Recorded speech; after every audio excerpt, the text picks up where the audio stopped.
already in production. Diadem changes coming in 3.4. Here we go. Now, the Diadem one specifically, they said they're working on a new matchmaking system, and I believe that it actually talked about being able to put like gatherers in their own parties. So I think they cracked finally about the whole separating warriors of or the disciples of war and magic from the hand or gatherer in hand. Yeah, I think it was becoming a pretty serious problem, especially as more and more people left the Diadem and only gatherers were going in there. Yep.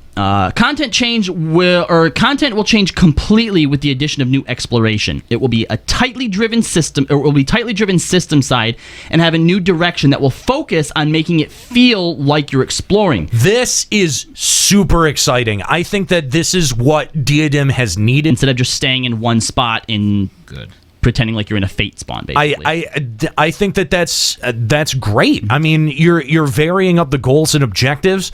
That's what we have been saying has been the monotonous part, is that everyone just gets flying and automatically goes to Dino Island. The more that you can break that up with specific actually exploring. So right. Sounds like they're finally getting back to he that. says, as an example, you may come to an area with an order like retrieve the goods, so you'll have to actually go around the area instead of just staying in one spot in pretending like you're in a fate spawn, basically.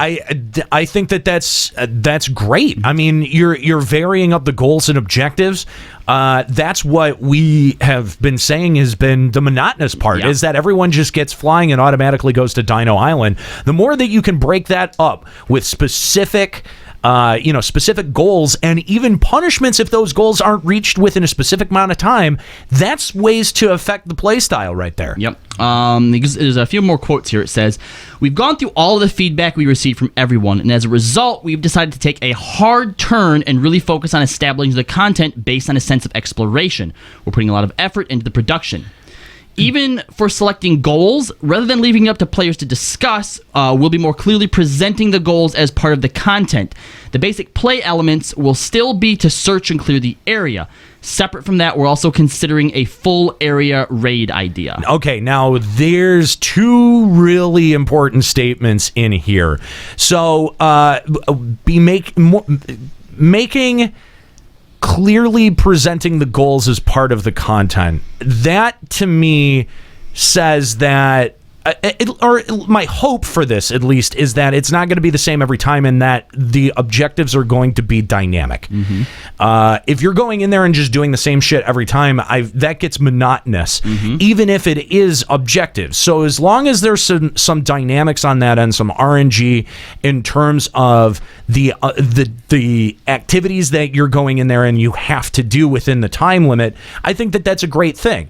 There were before with Diadem, there were optional things that if you wanted the lore out of it, or just if you wanted the tones, lore, you had to do like two or three things. You had to do that. Big deal. But I think I like the idea, and it's not mentioned here, but I like the idea of potential punishments coming along for not doing it, and or buffs that way. And yes, so it there's actually an incentive to doing these things. Like, how cool would it be is if you finish all of the objectives by the end, you straight up get a chest that gives you like a full treasure pool of random ass gear. That would be I think that's a great. The whole full area raid idea. This is the second part of it. Says two things to me. I think of back to like what Sky or Sea was in FF11 as a full raid area, which this could easily be. And it also reminds me of things like Ul'dah or ZG, Zul'Gurub from WoW, where basically you can go in and it's a raid, but it's not linear, and you can choose which bosses you go to first, or in what order you go to them, or even skip bosses. Or not do them if you want. I kind of like that idea, but the thing that Diadem was founded on, where you have they're a little bit like Abyssia Lights, where you build those up, and that's what generates the ability to spawn the next mob. But you and get then to there's choose RNG. what you. In a certain way, like if you don't want to get the Brachiosaurus, stay away from this area or these monsters. And I think that's something that's a bit of nuance that the Diadem system was missing, because you could get almost any spawn in any area, and it really felt like it didn't matter. Yeah. And so Dino Island became the de facto place to go to, because it was the easiest terrain to navigate, and it had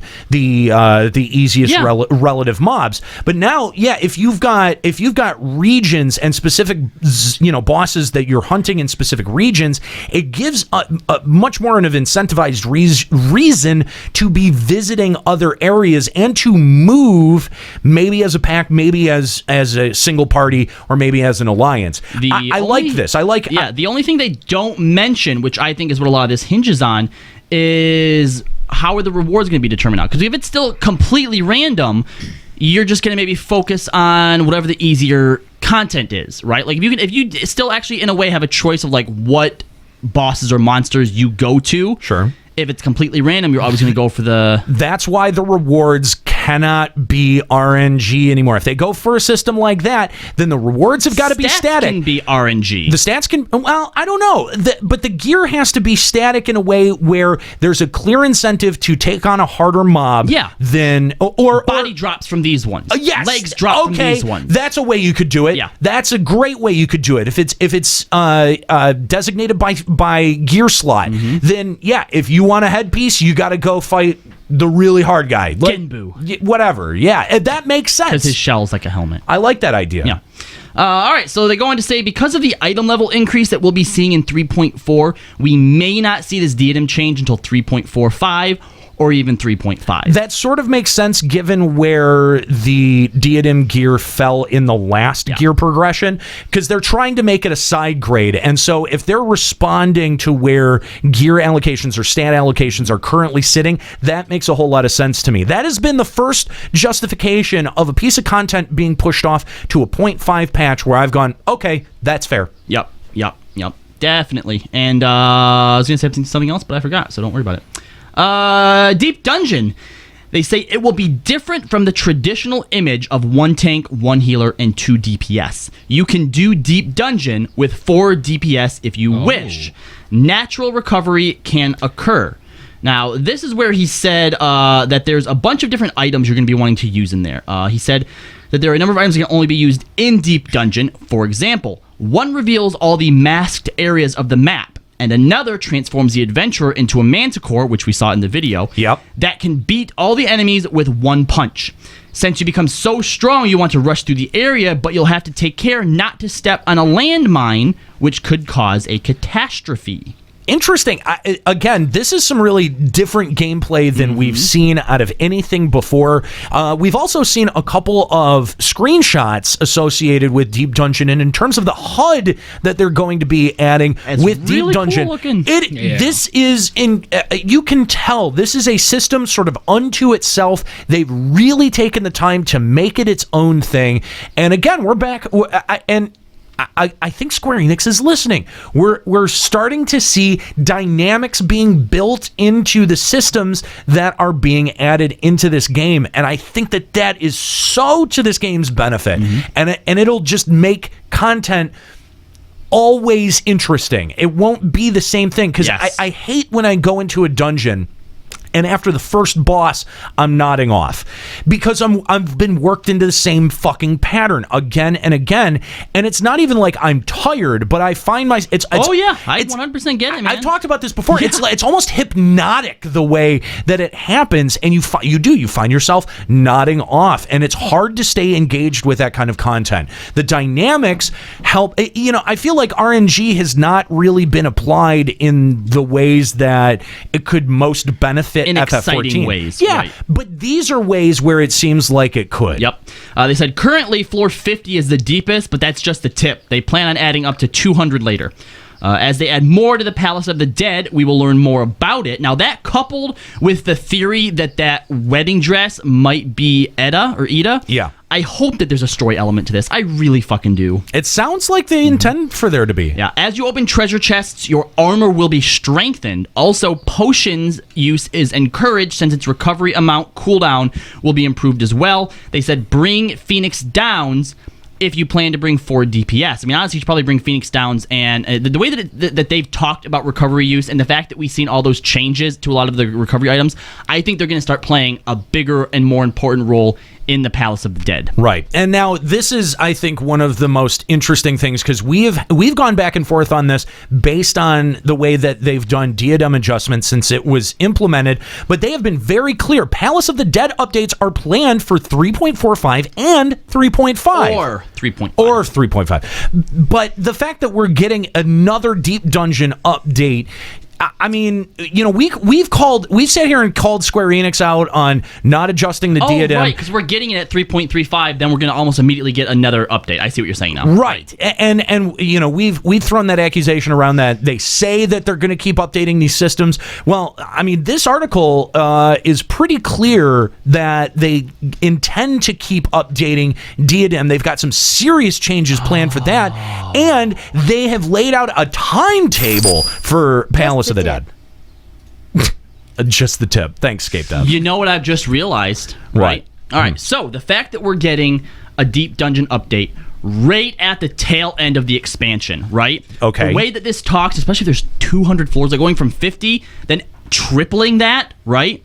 Going into the wait between expansions, that's something's going to keep us going. You want to know what else Deep Dungeon is?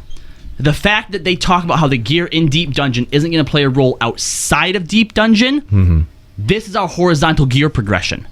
They can still keep vertical gear progression when you're going through MSQ in the narrative, but within Deep Dungeon, you get progression. There's your horizontal progression. There's something that's going to hold you over between long patch lulls. That's an interesting concept. I mean, if they execute it that way, it could... Yeah, I mean, think about PvP. PvP and PvE are distinctly separate systems, right? That's right, You don't worry about your progress through PvE in relation to PvP. So why can't... Like, what's really stopping someone from having 2 PvE systems that are separated from each other? I think the only concern there is that people still want the rewards to be taken out of Deep Dungeon and still be relevant. In a certain extent, obviously glamour is going to take you out of that. I mean, they could, I guess, potentially as you're going through, you know, a new update comes. Now you can maybe get tome upgrade items. I mean, they could still find some ways to put little incentives in there to help you outside of it. But at the same time, yeah, this could just be another game mode. I think it is. And even better, if people tend to gravitate towards this, right, going on in a later expansion, it might be easier to then transition this as the primary game mode. Well, I think the concern here is that if you have an isolated game mode with 2 different PvE environments, that then the rewards won't end up crossing over, and only those people, much like PvP, it becomes a very isolated event with only those people who are really invested in the system that are participating. And Square Enix has showed that they don't want that. There was a lot of that in FF11. You had a lot of gating, whether it be through missions and accessible areas, or whether it be through through the rewards and interest driven in that department. But people were fractured among multiple places in that game. But the fact of the matter is that at the end of the day, all of those rewards were as applicable outside of their own events as they were inside of it. And that's going to be the key to keep interest driven in this, is if that people can take the rewards outside of Deep Dungeon and they're still relevant. I think that this theory is also supported by the fact that if we have a narrative in the Palace of the Dead, that's also going to help push people to want to progress and participate in that content. Depending on what that narrative is. Depending on what that narrative is. If it has Ida, I think that's going to draw a lot of people in. As we've stated before, undoubtedly. That's one of the better ones. Yep. How hard do you think this Deep Dungeon is going to be? I don't think that the difficulty is as much of a question as it is how often can you enter or progress through the floors. Well, has there been any content besides raid content where you couldn't do it as much as you wanted to initially? no. Unless they arbitrarily Unless they lock you out, of the rewards, then it seems like a pointless. Like you can do Void Arc multiple times a week, but why would you? Right. Not really, unless you want to take a look at something like Leave Quest allowances. But other than that, no, not really. I mean, but the question is, if it's just glamour, glowy weapons, and whatever kind of armor they put in there, is that enough to get the job done to keep people there and interested in grinding shit out of it? I don't know that it is. The system, if the system is good on its face and people have fun with the system, then maybe. But the rewards have to be there as well.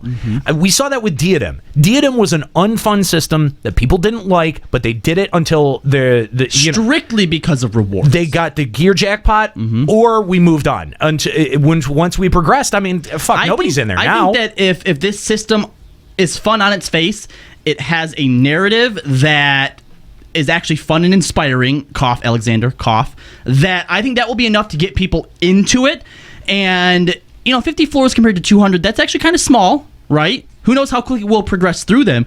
But if it's a hit with people, then I think so long as they can keep that up, that putting in stuff like glamour, putting in mounts, minions, titles. But again, we see this with PvP too. Like people are incentivized to participate in PvP when they can get tomes out of it. But when they again, can get PvP just comes down to being the act of, right?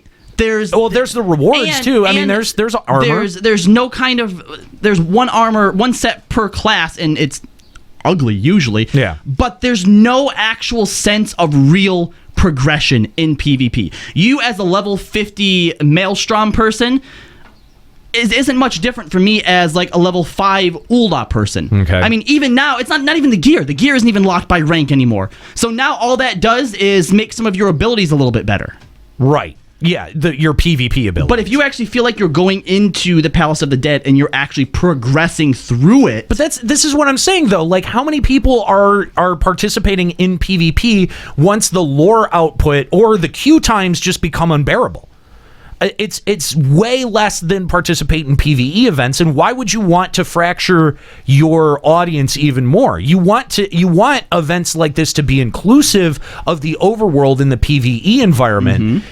Even if it's not the best gear, you want it to be at least semi-relevant, don't you? Well, this is because the only reason that I would do PvP is because of the glamour and the lore. So you're right. After lore dries up, or I don't need lore for the rest of the week, wouldn't need it. Right.